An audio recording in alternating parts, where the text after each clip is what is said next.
Bonjour, bonjour à tous. Nous sommes ravis de vous accueillir aujourd'hui pour cette session Un jour, une start-up du Hub Francia. Le Hub Francia est une association à but non lucratif dont l'objectif est d'aider tous ses membres, quel que soit leur niveau de maturité, à s'approprier l'IA et à en faire le meilleur usage possible. Un jour, une start-up, c'est une série que nous avons lancée au cœur du premier confinement pour mettre en visibilité nos startups dans cette période un peu difficile. Et cette session s'est installée dans la durée et nous ouvrons aujourd'hui une saison, la saison donc de l'automne 2021 avec Grey Matter Labs. Ça va être l'occasion pour vous de découvrir la solution de Grey Matter Labs et quelque part aussi de vous former à l'IA, à une technologie particulière et à un cas d'application aussi spécifique. Aujourd'hui, nous allons quitter le monde immatériel de la data et des algos et rentrer dans le hardware, les puces, les semi-conducteurs, sujet stratégique au moment où l'industrie européenne se digitalise et où s'installent d'autres architectures IA et notamment le Edge AI, le Edge Computing, tout ce qui se fait dans des architectures décentralisées. Je ne vais pas en dire plus. Christian Verbruge, Senior Director Business Development Europe de Grey Matter Labs, Cyril Liotard, CEO de ERM Automatisme, vous expliqueront tout cela. Je vous invite à poser vos questions dans l'onglet Questions et à profiter de ce très beau moment passionnant. À vous, Christian et Cyril. D'abord, bonjour à tous. Donc, je suis Christian Verbruge. Cyril. Bonjour, donc je suis Cyril Liotard. Bon, très bien. Donc, je vais laisser la parole à Cyril pour nous présenter un peu l'ensemble de la présentation. Effectivement, aujourd'hui, vous parlez des développements qui ont été engagés par Grey Matter Labs et des produits qui vont sortir dans les prochains mois. Avant cela, l'idée, c'est de tracer un portrait de la situation actuelle au niveau de l'intelligence artificielle en Europe et des enjeux industriels qui se trouvent derrière cela. Donc, on va commencer par cette partie-là. Ensuite, Christian sera amené à parler beaucoup plus de la Grey VI technologie.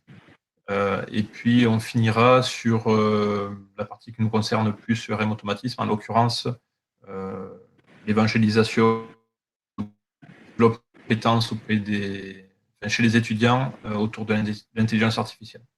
C'est l'objet du partenariat qui a été monté avec Grey Matter Labs.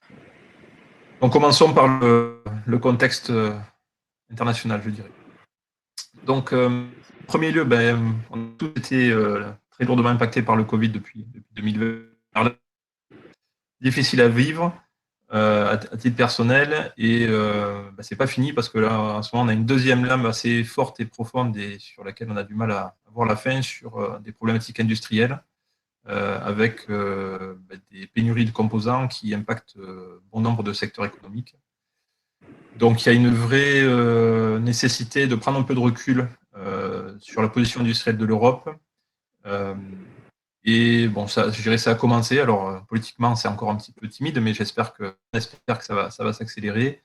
Il faut qu'on réfléchisse à notre positionnement vis-à-vis des pôles industriels internationaux tels que la Chine et l'Inde, sur lesquels on a une très forte dépendance, et comment on peut réorganiser l'Union européenne pour garder son autonomie. Next. Voilà. Donc la vraie question, c'est qu'est-ce qu'on va pouvoir faire au niveau européen pour regagner en souveraineté. Donc la souveraineté, c'est pas seulement sur le militaire. Alors oui, le militaire, on sait qu'on veut garder les moyens en interne en Europe. Très bien, c'est une évidence, mais il n'y a pas que sur ça. Et donc, qu'est-ce qu'on peut faire au niveau européen pour adresser les problématiques de souveraineté et limiter les risques de rupture de supply chain au niveau international?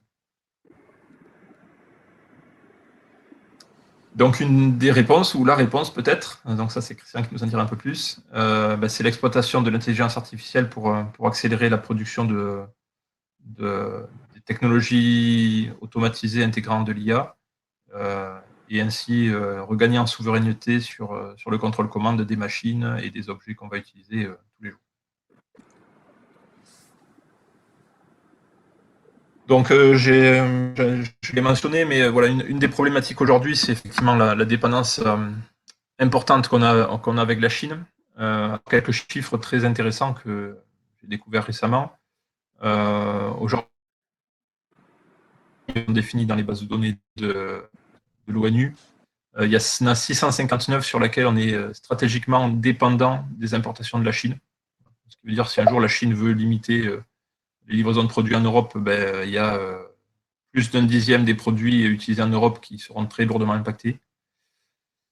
Donc, parmi ces 659, il y a 103 produits qui sont dans les catégories électroniques, chimie, minerais métaux, pharmacie et médical. Donc, on a beaucoup parlé du pharmaceutique et du médical sur la première phase Covid. Là, on commence à souffrir sur d'autres marchés, notamment l'électronique, et puis par ricochet, l'automobile, les équipements médicaux, etc., etc.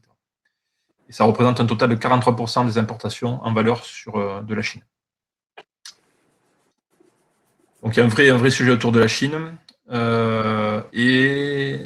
L'Europe découvre petit à petit qu'on est rentré dans une sorte de guerre froide entre la Chine et les États-Unis. On se retrouve au milieu, entre les deux, donc c'est une position qui est assez stable.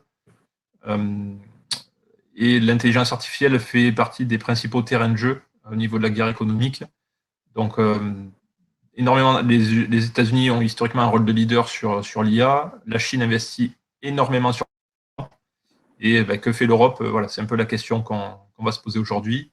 Et sa position va impacter grandement le développement industriel des années à venir. Donc aujourd'hui, il faut savoir que la Chine a une position. Les États-Unis donc aujourd'hui ont une position au niveau de l'intelligence artificielle de leader, et la Chine essaie de rattraper leur retard, et ils y arrivent. Et le slide suivant va vraiment vous montrer où on en est au niveau des puces d'intelligence artificielle, parce que la majorité des algos, si on veut faire du AGI, doivent tourner sur une puce qui permet de faire de l'intelligence artificielle en local. Et donc là, le chiffre est étonnant. Aujourd'hui, il y a 62 sociétés américaines qui développent des puces d'intelligence artificielle. En Chine, il y en a 29, c'était en 2019. Et en Europe, il n'y en a que 14, dont 5 en Angleterre. Donc là, oui, évidemment, l'Angleterre fait plus partie de l'Europe, mais donc en Europe, hein, il n'y a que 9 sociétés qui font des puces, ce qui n'est pas beaucoup. Et c'est vraiment la question qui se pose, comment on peut avoir cette souveraineté en étant tellement dépendant au niveau de l'intelligence artificielle. Aujourd'hui, on n'a pas gagné la guerre du cloud, c'est-à-dire qu'aujourd'hui, la majorité des serveurs cloud sont aux États-Unis et puis en Chine. Pour moi, la seule solution pour gagner cette compétition, c'est de travailler dans l'intelligence artificielle, dans le edge, pour avoir vraiment un différenciateur par rapport au cloud. Et donc, le parti, c'est tout ce qui est le manufacturing de pièces, chips et composants électroniques. Aujourd'hui, Intel, pour des puces, demande des Celeron 64 mois de livraison, ce qui est incroyable. Il y a une sorte de shortage dans la demande de puces, et c'est la même chose pour les puces d'intelligence artificielle qui sont utilisées en local. C'est les puces NVIDIA, aujourd'hui, c'est le leader. On ne va pas retrouver en fait la possibilité d'acheter des puces avant 2023. Aujourd'hui, j'ai commandé en mai des petites cartes électroniques en mai. Je les ai toujours pas reçues, que 5. C'est incroyable. Et on est tellement dépendant de ces différents pays que c'est voilà. Donc j'ai rapidement. Christian, il faut. Vas-y. Des difficultés à avoir ces puces-là en Europe parce qu'il y a une priorisation de l'Asie et des États-Unis. C'est-à-dire qu'aujourd'hui, toute la production se fait en Asie, et bon, les États-Unis aussi, que ce qui est produit part sur ces deux territoires. Et on a plus de difficultés qu'eux à avoir des puces. Donc voilà, alors le problème de développer et d'imprimer des puces, Ça demande énormément d'investissement. Et qu'aujourd'hui, ces investissements sont générés par des grands groupes comme Apple ou Google qui ont les capacités de mettre de l'argent dans des sociétés comme TSMC pour développer leurs puces. Et aujourd'hui, on n'a pas de gros leaders européens qui ont des technologies à petite impression sur les puces. Donc rapidement, nous, on a notre volonté, c'est vraiment d'être différenciant, et c'est pour ça que nous, on a développé une puce qui est Life Ready AI. C'est une puce qui est inspirée du cerveau humain, ce qui permettra d'avoir une rapidité, une exécution directement dans le edge sans passer par le cloud. Ça va augmenter l'efficacité des moyens de production. Et ça va augmenter donc le temps d'installation chez les clients en termes d'installation de temps, d'argent, et aussi de réduire la consommation d'énergie. Aujourd'hui, on a des projets de réduction de 50% des applications en robotique grâce à l'utilisation de cette puce d'intelligence artificielle qui permet de changer la façon de programmer des robots industriels. Donc rapidement, c'est une puce qui est un SoC, un système on chip. Ce n'est pas qu'un accélérateur, ce système est complètement autonome. Il y a deux puces ARM intégrées. On a des entrées-sorties MIPI qui permettent de connecter des caméras. Mais on peut aussi faire de l'intelligence artificielle à la fois sur des caméras, mais aussi sur du son.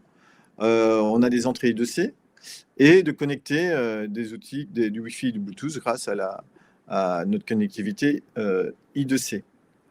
Il y a des entrées-sorties. Donc le système est complet, il est capable d'être complètement autonome. On a fait des analyses grâce à notre simulateur et à notre FPGA qu'on a développé. On est capable de 20 fois plus efficient que des TPU Google ou NVIDIA Jetson NX. C'est des gros GPU, hein, NX. Alors comment on y arrive? Donc déjà, on supporte Keras, TensorFlow et PyTorch. Donc là, on a simplifié aussi l'utilisation du flow. Aujourd'hui, tous les utilisateurs des outils actuels d'intelligence artificielle, ils ne doivent pas changer leur mode de travail. Il suffit de rajouter un petit plugin dans les outils pour permettre de transférer leur apprentissage dans notre puce. Cette puce va être capable de s'intégrer dans n'importe quel objet, des drones, des robots, dans les voitures autonomes, dans les smart signage et dans la smart city. Comment on arrive à avoir cette performance actuelle? Aujourd'hui, si vous voyez le diagramme qui se déplace, lorsqu'on utilise un GPU et un NPU, chaque image est processée. Donc 99% des applications aujourd'hui processent les images, une par une. Et donc notre technologie, donc ça consomme en fait de l'énergie dans chaque lien du neurone et dans chaque calcul qui est réalisé sur le neurone. Donc l'ensemble du réseau neurone est activé lorsqu'on fait passer chaque image.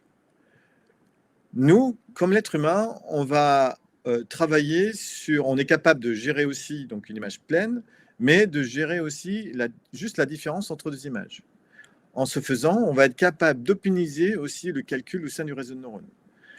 Comment on réalise ça? C'est-à-dire qu'on fait un process, on a une mémoire près du processeur de chaque neurone qui nous permet de mémoriser l'état précédent pour pouvoir réaliser le meilleur calcul par rapport aux informations qui nous arrivent en différentiel.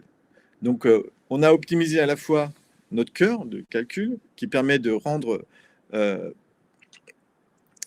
réduire le nombre de calculs et de process sur notre cœur, mais aussi ça va nous permettre de réduire donc, le temps de latence, c'est-à-dire qu'on a moins d'informations à processer. Donc, on peut avoir des applications qui tournent dans la milliseconde grâce à notre processeur. On a développé tout un kit donc, de développement avec un modèle Zoo qui permet déjà de faire pas mal de choses en termes d'application. Et grâce à ça, on a développé tout un SDK qui simplifie l'intégration de leur intelligence grâce à ces modèles. On fournit aussi un kit d'éducation qu'on a développé avec Anlic. Donc, c'est un kit industriel, parce que pour nous, c'était important. Il y a un écho là. Pour nous, c'était important de développer donc, un système industriel pour que les gens puissent directement implanter ça dans leurs usines ou dans leur application. Donc, en premier lieu, on aura notre puce qui s'intègre sur un slot M.2 directement intégré sur un petit processeur ARM. Donc, l'ensemble aujourd'hui, processeur ARM plus notre puce, ça ne consomme pas plus de 6 watts. Notre puce, elle a une taille de 8 par 8 et en général, les applications qu'on fait avec nos clients en termes de puissance d'inférence, c'est en dessous d'un watt. On a aussi une collaboration avec EasyWheel. On intègre notre puce, vous voyez, donc notre puce dans la roue pour la rendre complètement intelligente. Cette intégration comprend aussi l'utilisation de ROS 2, la plateforme open source de robotique. Et on a intégré donc tous nos API dans cette solution, ce qui nous permet d'avoir une solution clé en main et simple d'utilisation, sans beaucoup de câblage et de temps d'installation. Donc là, on a une intégration complète dans The Roue, donc ça nous a permis de rendre une roue complètement intelligente et de les intégrer dans les plateformes mobiles. Et moi, je trouve ce projet super parce que ça nous permet d'avoir une flexibilité, de créer n'importe quelle plateforme mobile sans réfléchir comment on va intégrer l'ensemble de cette intelligence. Et aussi, on est sur des fonctions de batterie, donc on n'est pas obligé d'utiliser un GPU qui consomme dans les 40 watts jusqu'à 250 watts. Je vais laisser la parole à RM. Donc là, c'est une initiative que j'ai faite avec Cyril qui, pour moi, est très importante en termes de souveraineté nationale et européenne. Ce n'est pas uniquement à travers les puces ou le design. C'est aujourd'hui, il faut former nos jeunes aux technologies actuelles pour que lorsqu'ils sortent de leurs écoles, qu'ils puissent développer la technologie de demain. Et cette souveraineté va passer d'abord par les jeunes qui vont nous aider à développer les technologies de demain pour garder en fait cette intelligence au sein de l'Europe et de la France. Cyril? Oui, donc bon, nous, ORM, historiquement, on travaille sur l'équipement des centres de formation, des universités, écoles d'ingénieurs, lycées professionnels, lycées technologiques. Donc on est vraiment au cœur du déploiement des nouvelles technologies dans ces centres-là, dans ces établissements, pardon. Et effectivement, on commence à voir arriver l'intelligence artificielle. Alors, on part du supérieur et puis on descend dans les différentes strates.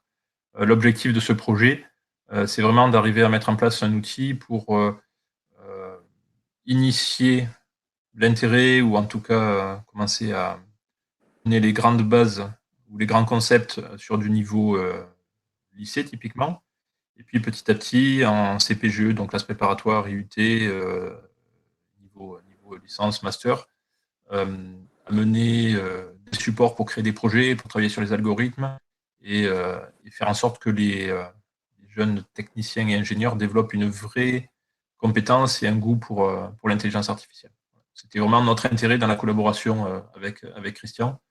D'ailleurs, on a commencé ça il y a à peu près une petite année de mémoire, voilà, 1 an. Et donc depuis, on a mis en place une équipe projet, donc avec Grémateur Labs, ERM, des enseignants de classe préparatoire, un enseignant-chercheur de l'ENSAM. Et donc la petite équipe est en train d'avancer, de mettre sur le marché un kit d'apprentissage et de projet autour de l'intelligence artificielle. Donc ça va impacter bien sûr notre priorité, ça demeure le marché français. Ce produit risque d'être également dans d'autres pays. On a des demandes en US déjà. Ouais, voire un peu plus loin. Mais voilà, vraiment, nous, notre priorité, c'est d'amener beaucoup plus. Voilà, ERM, donc c'est une PME, on est dans le Vaucluse.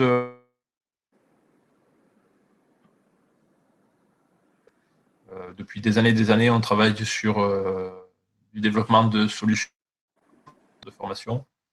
Voilà. Donc, et également au niveau industriel sur des problématiques de robotique, de production digitale. On est vraiment au cœur, on est des utilisateurs d'intelligence artificielle, ou on le sera demain, et on est vraiment au cœur du déploiement dans les établissements de formation. On a un petit exemple sur le slide suivant. Qui est, voilà, donc ici, c'est sur la petite image, c'est typiquement une ligne de production didactique. Donc, c'est le concept de mettre une mini-usine au sein des établissements de formation. Et sur ce genre de plateforme, les étudiants vont travailler sur les concepts de l'industrie 4.0, sur la robotique collaborative et industrielle, la robotique mobile, les capteurs intelligents, la réalité augmentée. Et puis, donc, dès aujourd'hui et demain, encore plus, les notions d'intelligence artificielle sur de la vision ou plein d'autres sujets.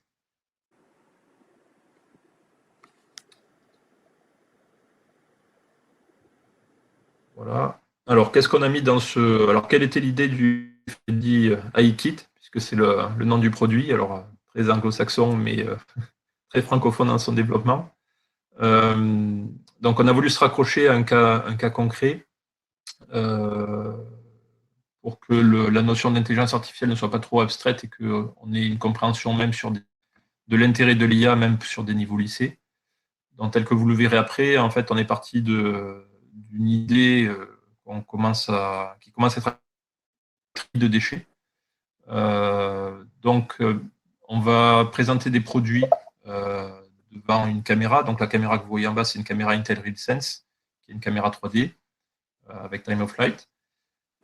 Ces produits vont être connus, vont permettre, en fonction d'un algorithme de grasping développé par les arts et métiers, d'aller les saisir à l'endroit souhaité. Et ensuite, on va travailler sur une classification de ces produits. Donc, les produits en question sont, dans notre étude, des bouteilles en plastique, en verre ou en métal.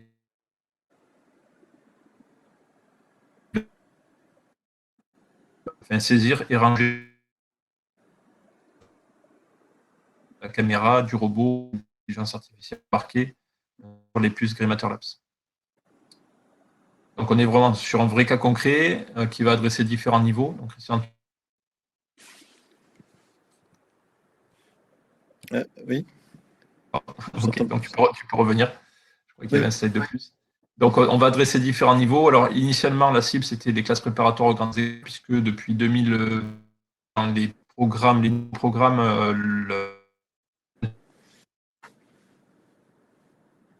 ils doivent maintenant travailler sur de l'intelligence artificielle. Donc, sur du niveau Bac+2, avec des temps de formation qui sont assez limités, l'idée, c'est de travailler sur la partie classification, on va mettre des algorithmes d'IA qui sont pas très, très compliqués. Et puis, sur Bac+5, on passe plus sur l'aspect grasping en mettant en place une pédagogie par projet, où là, on va utiliser des algorithmes beaucoup plus avancés que les étudiants vont pouvoir soit utiliser des algorithmes ou des réseaux de neurones déjà identifiés, soit travailler sur leurs propres algorithmes. Tout ça, c'est basé sur ROS 2. Donc, on est aussi sur une plateforme très générique et très utilisée sur l'enseignement supérieur.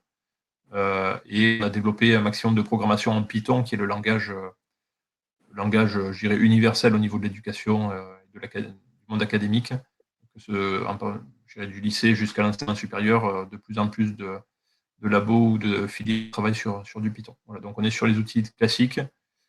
On apporte un scénario réaliste associé au chip Grimatter Labs. Et le tout va permettre de développer l'IA, ou en tout cas développer l'apprentissage de l'IA dans les filières ciblées.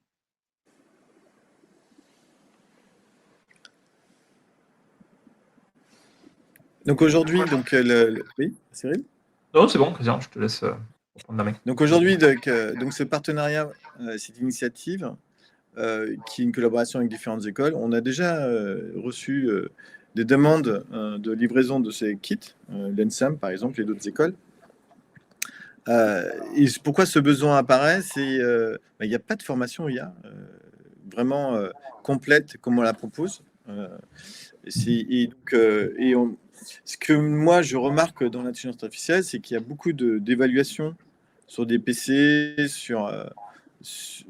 en termes et sur du cloud, mais il n'y a pas vraiment d'évaluation dans la vraie vie. Parce que lorsque j'ai remarqué que lorsqu'on fait une application réelle, avec des vraies données, c'est pas la même chose au niveau de la robustesse, au niveau de la fiabilité du réseau de neurones. Et donc, il faut beaucoup travailler sur, par exemple, aussi sur le filtrage de l'apprentissage. Donc, ça permet de vraiment d'appliquer l'IA, mais d'apprendre que l'IA, c'est pas juste de me faire un réseau de neurones, mais c'est aussi de tuner les datasets, de faire du post-processing et du pré-processing pour avoir une solution très fiable. Parce que l'IA, c'est de la data, c'est de la statistique. Et pour créer de la robustesse et de la précision, il faut beaucoup travailler sur les vraies données. Et c'est là où il faut que les jeunes comprennent que c'est pas juste de lancer un réseau de neurones pour détecter des personnes qui sourient sur Internet, quoi. Voilà.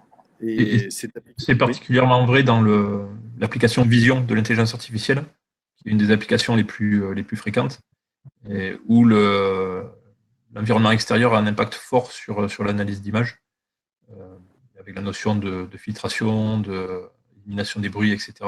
Donc, le fait de mettre en scène un contexte réel permet aussi d'aborder cet aspect vision qui est très important.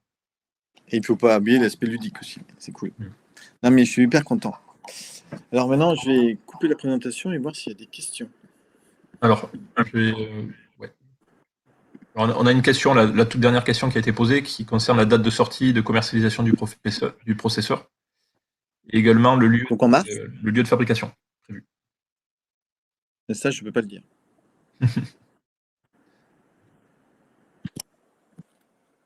Je peux dire que sur NDA. Okay. Très bien. On avait une question un petit peu plus haut alors qui était plus générale sur l'aspect IA. Avez-vous estimé l'impact inflationniste de la situation qu'on vit actuellement pour les sociétés et les consommateurs européens?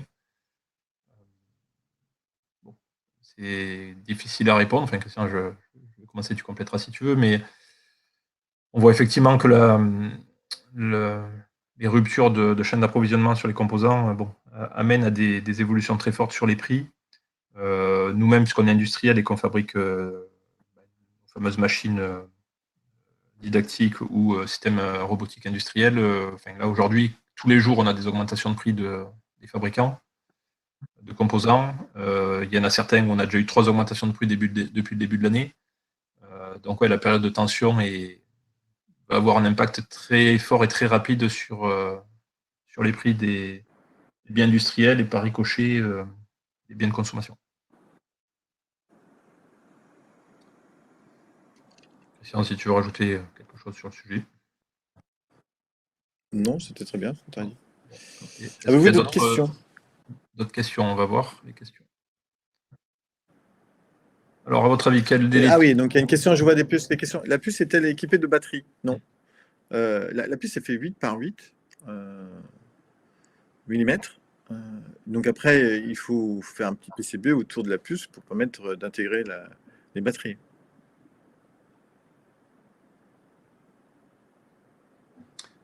Il y avait une question de Jean Salomon, tu regardes en question, je crois que c'est pour toi, Cyril. Oui.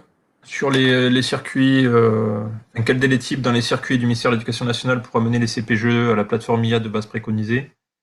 Alors aujourd'hui, est-ce que je peux vous dire un peu plus en détail? Donc sur les programmes qui sont en application depuis la rentrée de cette année, donc le terme d'IA est apparu.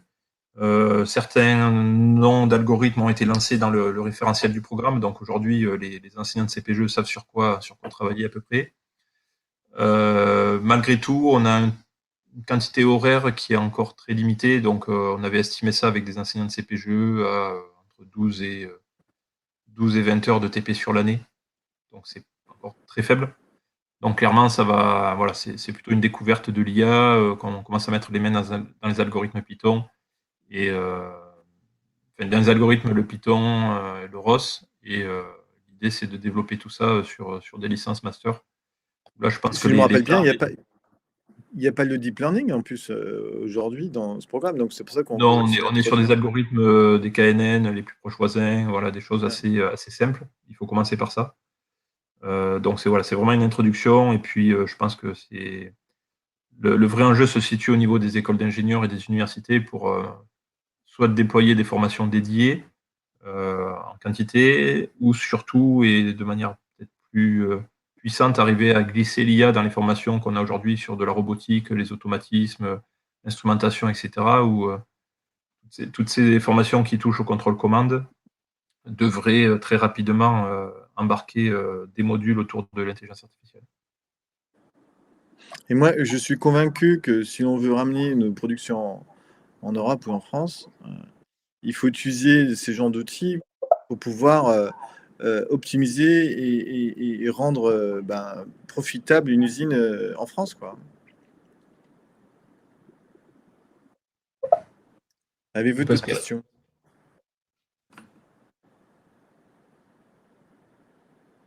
Alors, pouvez-vous, pour l'application EasyWheel, quel type de fonctionnalités font appel à l'IA? En d'autres termes, quel est l'apport de l'IA? Donc là, par exemple, le suivi des personnes, la détection, donc la suivi de personnes, la détection de personnes dans l'environnement, des détections d'anomalies grâce à une caméra 3D, la détection aussi de postes de travail. Aujourd'hui, la majorité des plateformes mobiles utilisent un lidar, donc à 250 mm, pour à la fois faire la sécurité, mais sécurité en termes d'industriel d'arrêt d'urgence. Mais là, on fait de la sécurité volumique, mais qui n'est pas une sécurité avec un arrêt d'urgence. Hein, c'est de pouvoir faire un warning avant que quelque chose se passe. Et aussi, grâce à ça, on peut par exemple aller chercher des objets et ajouter un robot pour aller prendre des pièces dans les rayons. Toujours une base importante sur la vision. On retrouve très très fréquemment. Oui. Et en robotique aussi industrielle, l'idée de la puce, c'est pas uniquement sur la vision, mais c'est aussi de la réduction de l'énergie consommée dans les mouvements. Et grâce à l'IA, on va par exemple avec du reinforcement learning, on va être capable d'optimiser en fait des trajectoires du robot pour augmenter son efficacité tout en réduisant l'énergie consommée. Et aujourd'hui, on a fait des évaluations, on est capable de réduire de 20% l'énergie consommée entre un GPU et l'utilisation de notre puce, juste en utilisant notre puce sur de la vision pour faire du grasping, par exemple. Aujourd'hui, donc la puce, tu parlais de quelques watts de consommation. Oui. À titre de comparaison, un GPU, c'est combien? Donc un GPU, c'est dans les moyens GPU avec lesquels on se base, c'est 40 watts, donc on a une division par 40 de la consommation. Ensuite, on a des applications avec des fortes demandes en latence, donc dans le genre de la milliseconde. Donc là, on a des GPU qui sont des 280 Ti, et là, on consomme 250 watts. Et notre puce est et donc là, le test qu'on a fait, c'est à peu près dans les 3 watts, 2,5 watts qu'on a fait l'évaluation pour les mêmes performances. Alors, c'est ça la force, c'est que nous, on ne va pas faire du image par image, on va juste regarder la différence. Donc, ça nous permet à la fois de réduire le nombre de calculs, mais d'avoir une inférence extrêmement rapide. On a une autre question de Jessica qui, alors on en a déjà abordé le sujet, mais pouvez-vous partager sur d'autres use cases, des preuves de concept qui sont en cours dans des industries en France ou à l'international? Donc là aujourd'hui, je ne peux pas vous parler des sociétés avec lesquelles on travaille parce qu'on a signé une NDA, mais je peux vous parler d'un projet qui s'appelle un projet franco-allemand. On a été retenu sur donc on est un des élus sur les 25 et il reste 5 groupes encore en course. Et là, c'est un projet l'idée, c'est de développer donc une solution industrielle de contrôle qualité, de robotisation, de grasping. Et l'objectif du projet, c'est de réduire de 50% la consommation d'énergie de l'application. Parce que du fait qu'on est dans la milliseconde, ça nous permet d'optimiser les trajectoires du robot en fonction des besoins. Et pas que. Et de pouvoir aussi répondre en temps réel aux sollicitations de l'usine. Donc de pouvoir implanter rapidement et de changer rapidement de production en fonction des besoins. Donc ce sont les genres de projets qu'on met en place. Par contre aussi, aujourd'hui, on a des relations avec des gens qui font des drones, des robots, des caméras de Smart City, des gens qui font des plateformes mobiles, comme vous avez pu voir aujourd'hui, des gens qui font des caméras aussi pour intégrer notre puce directement derrière le sensor. On a des projets aussi pour dans le son, où on retire la parole du bruit de fond. Il faut des grosses puces pour faire ça. Donc là, on a énormément de projets et on est sollicité. On a une grosse traction. On a été au SIDO là et on a eu plus de 150 visiteurs sur notre stand en 2 jours. Et même sur des secteurs d'activité plus classiques, par exemple l'agroalimentaire, on commence aussi à avoir des demandes sur du tri, de la calibration de fruits ou légumes, par exemple. Enfin, voilà, il y a plein d'applications qui ne sont pas que sur des secteurs dits de pointe, quoi. Aujourd'hui, avec le prix du fret, je demande si la fabrication des putés composants ailleurs reste profitable. Alors, oui, parce que la puce, c'est pas très lourd.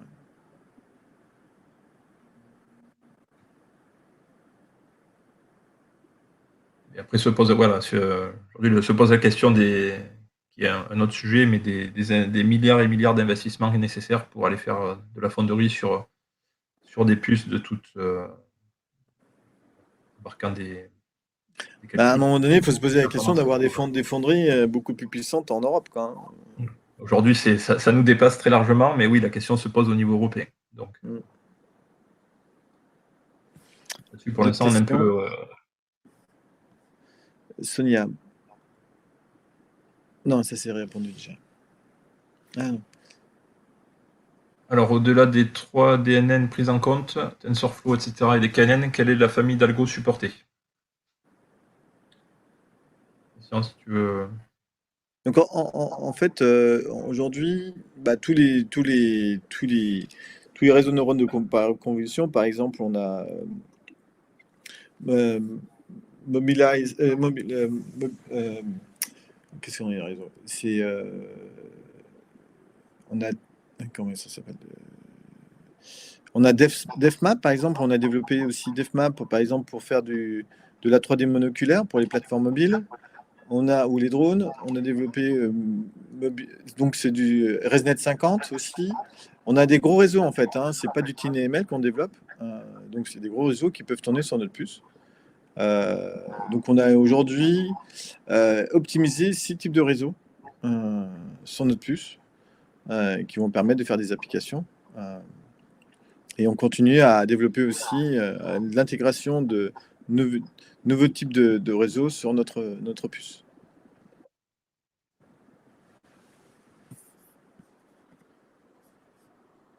On a une question sur la présence à l'étranger, notamment au Moyen-Orient. Est-ce qu'il y a des recherches de distributeurs qui sont en cours, etc.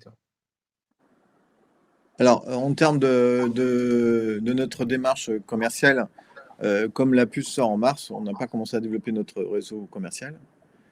Voilà. C'est pour 2022. Oui, bien sûr, on peut se rencontrer. Oui.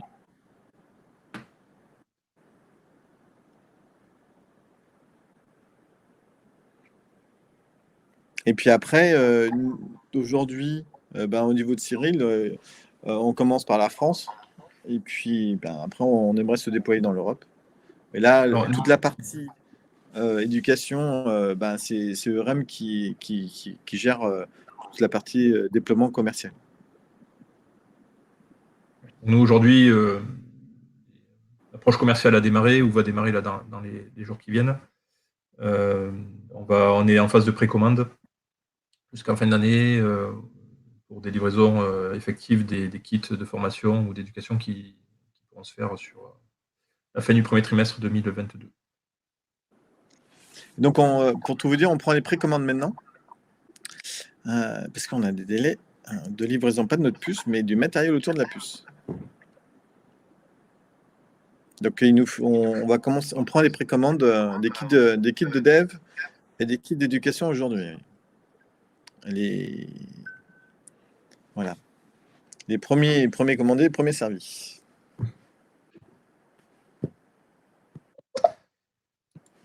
Des questions. Les dispositifs d'entrée-sortie dits I/O intégrés à la puce, autre que sensor vidéo.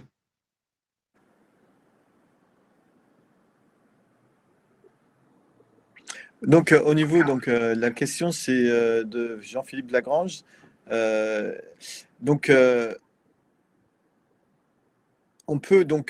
pouvez utiliser vos propres réseaux de neurones, mais il faut voir si les fonctions que vous utilisez dans ce réseau sont compatibles aujourd'hui avec la puce.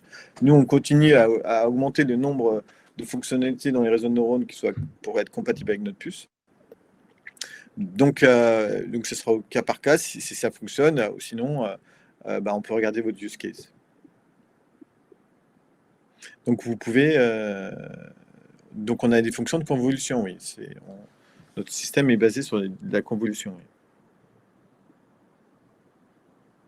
Alors, notre Greycore, c'est un système assez flexible. Hein, c'est des cellules de calcul. Et donc, on peut, en fonction de temps, développer des différentes fonctions en fonction des besoins. Donc, les dispositifs d'IO sur la puce. Donc, on peut faire 2 entrées MIPI, une sortie MIPI, 2 leads 2C. Donc, les 2C, c'est un protocole de communication sur lequel on peut brancher d'autres connectivités comme du Wi-Fi et du Bluetooth. On a des entrées-sorties, 10 leads 2C pour faire entrer du son. Donc, on peut analyser de la vidéo et du son pour avoir un système beaucoup plus robuste. Par exemple, pour des caméras de surveillance. Voilà, c'est déjà pas mal. Hein. Je vois pas d'autres sons. Et donc, on a aussi sur la puce intégré du PC Express et l'USB 3. C'est pour ça qu'on peut si on le met sur un PCB M2.2, on peut directement la plugger dans un petit contrôleur. Et en USB 3, on pourra le mettre comme un slot USB, sur un slot USB directement. Mais moi, je préconise le PC Express. C'est beaucoup plus rapide.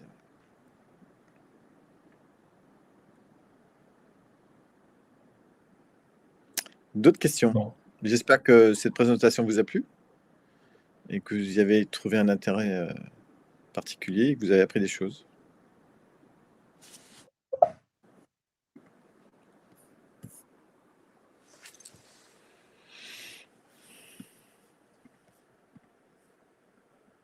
Avez-vous d'autres questions? Oui, on est. Bon, ça fait là, on est à 10h46, donc on est pile poil dans le timing. S'il y a une dernière question.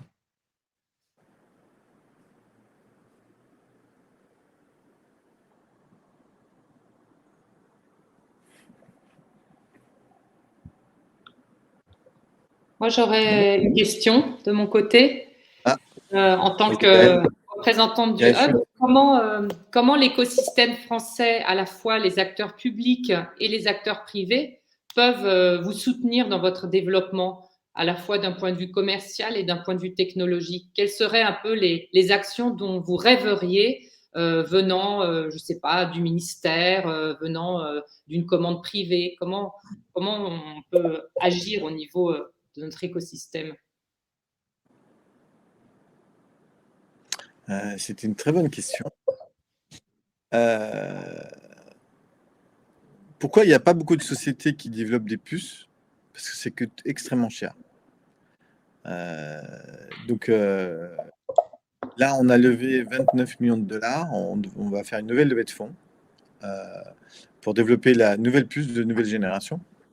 Parce que là, on travaille déjà sur la nouvelle, hein, comme celle-ci, elle sort.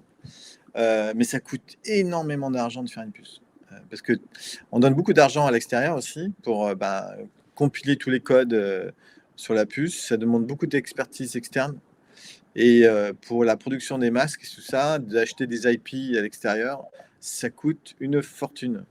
Et donc, c'est pour ça qu'il y a très peu de sociétés qui ont de l'argent. Donc, un, c'est d'avoir de l'argent pour pouvoir développer la nouvelle génération de puces.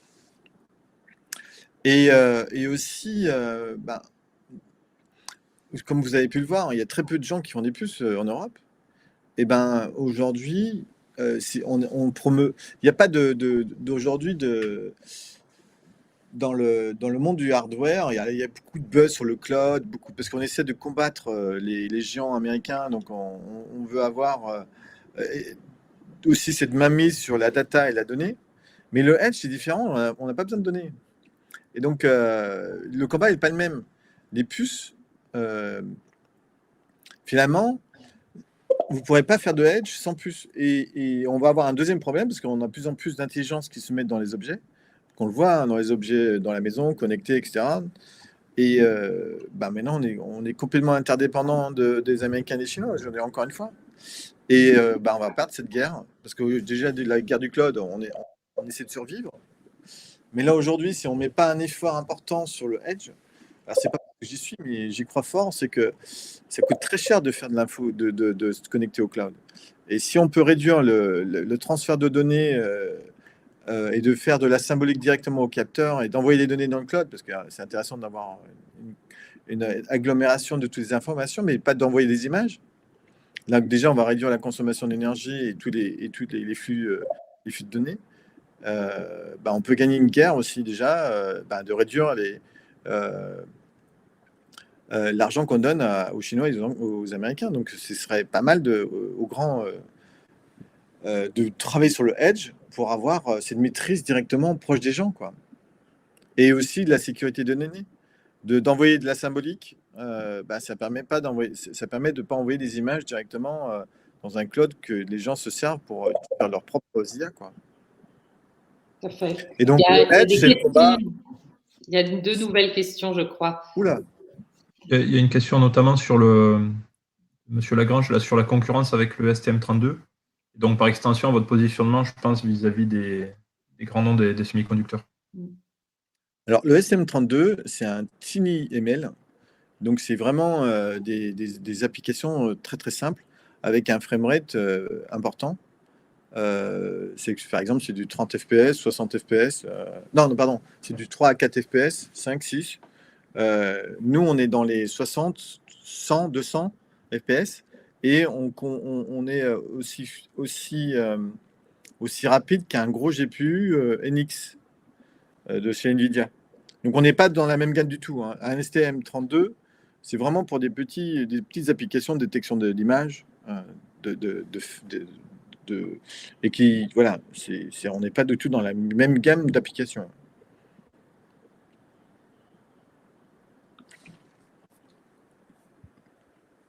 Peut-être une autre question sur l'impact environnemental de l'utilisation de vos technologies, mais c'est peut-être vos technologies, enfin c'est le edge en général qui modifie aussi l'impact environnemental du numérique par rapport à des solutions cloud.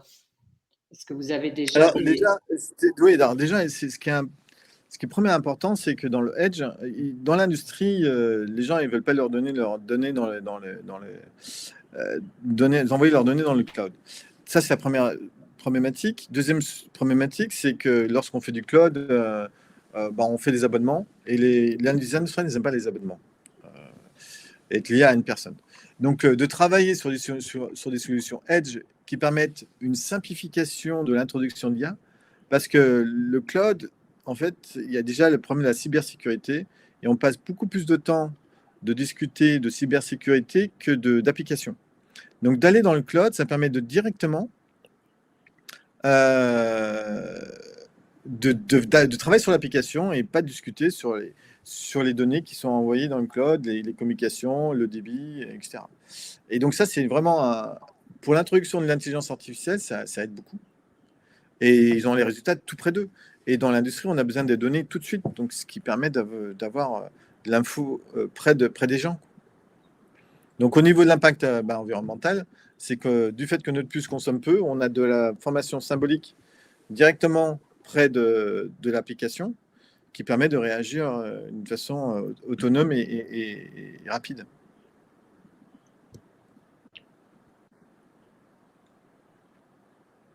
Est-ce qu'il y a d'autres Il y a une questions? dernière question sur Avez-vous établi des contacts avec Seapearl et Callery?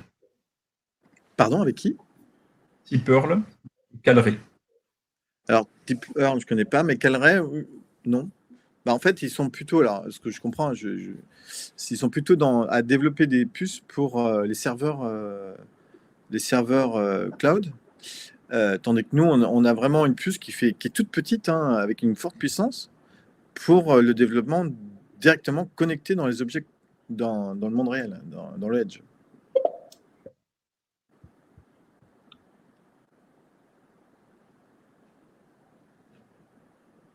Exactement. Calray, c'est plutôt dans le cloud.